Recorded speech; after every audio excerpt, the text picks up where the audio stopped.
So with episode 5 of 4 Minutes, everything is really starting to make sense, but man, it's like this show is still toying with my emotions. It feels like it's playing a game with us, and every episode throws us another curveball. I mean, it's like they want us to keep track of all these surprises.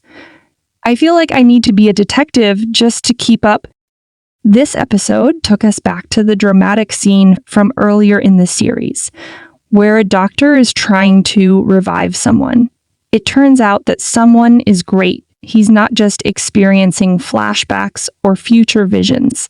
He's having a cardiac arrest from that gunshot wound. Dr. Den's explanation about how the brain doesn't shut down immediately during cardiac arrest is pretty intense. It takes about 4 minutes, and in that time, a person might relive their past experiences. Some might even get supernatural powers to go back and fix past mistakes.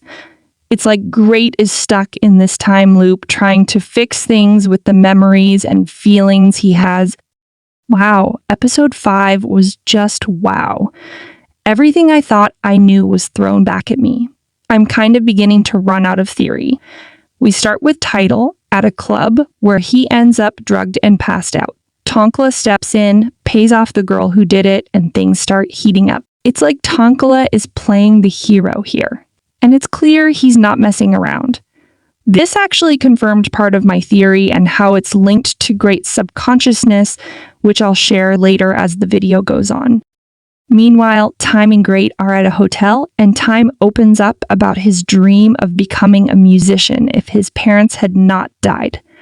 Time shares with Great why he wants to expose all his father's shady business, and Great asks him to give him more time to take care of everything. I kind of feel that this is another clue that all this is also happening in his subconsciousness.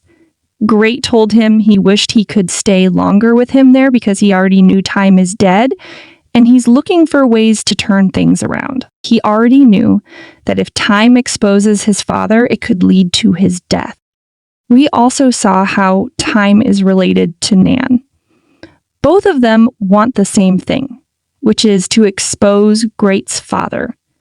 In the real world, Nan is also dead, which we saw in episode 4, and Great also has that memory, so he's also trying to save Nan. If Great's attempts to fix the past affect what happens to Nan, we could see her fate change.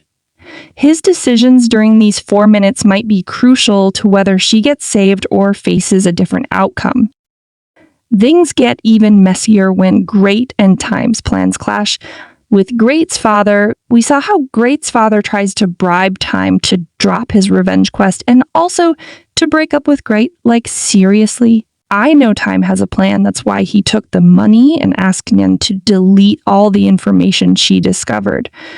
But what I'm really curious to know is if this incident has already happened or if it's happening in Great's subconsciousness. Because when Time was running back to the hospital when Den called him, it was as if it's surreal. Like he's moving between timelines. Also, Korn's situation is just as tangled.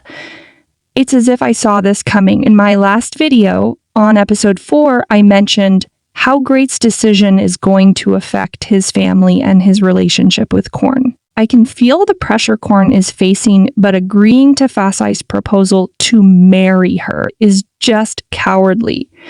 He seems to be stuck in a web of family issues and personal sacrifices. In every decision he makes impacts his life in a big way. Then there's Mani, who visits a temple that turns out to be a front for assassins.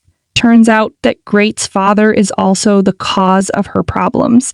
She plays a very big role in everything that's happening, yes, but it's also kind of confusing. In what timeline did Great hit her? Was it after her discharge that she sent someone to kill a member of Great's family? I sure hope this gets answered in the next episode. The episode wraps up with an unsettling scene. Great gets shot while trying to save his mother.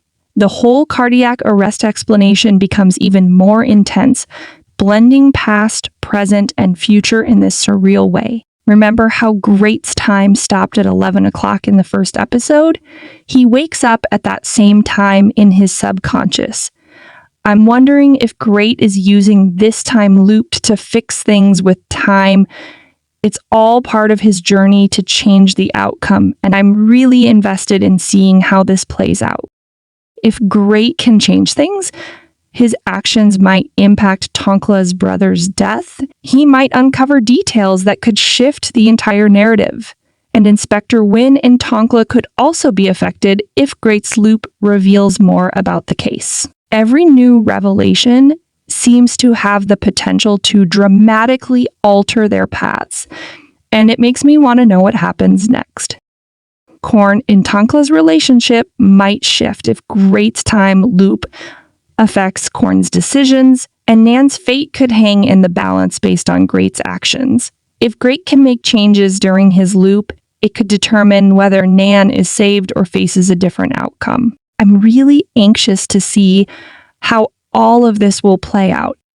Finally, Manihu Great hit at the beginning. She's been a big question mark throughout the series. If she's behind the chaos and the shooting, understanding her role could unravel a lot of the bigger plot.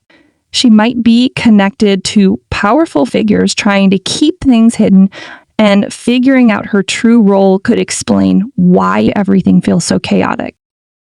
So episode 5 does an amazing job of pulling all these threads together and showing how they fit into the bigger picture.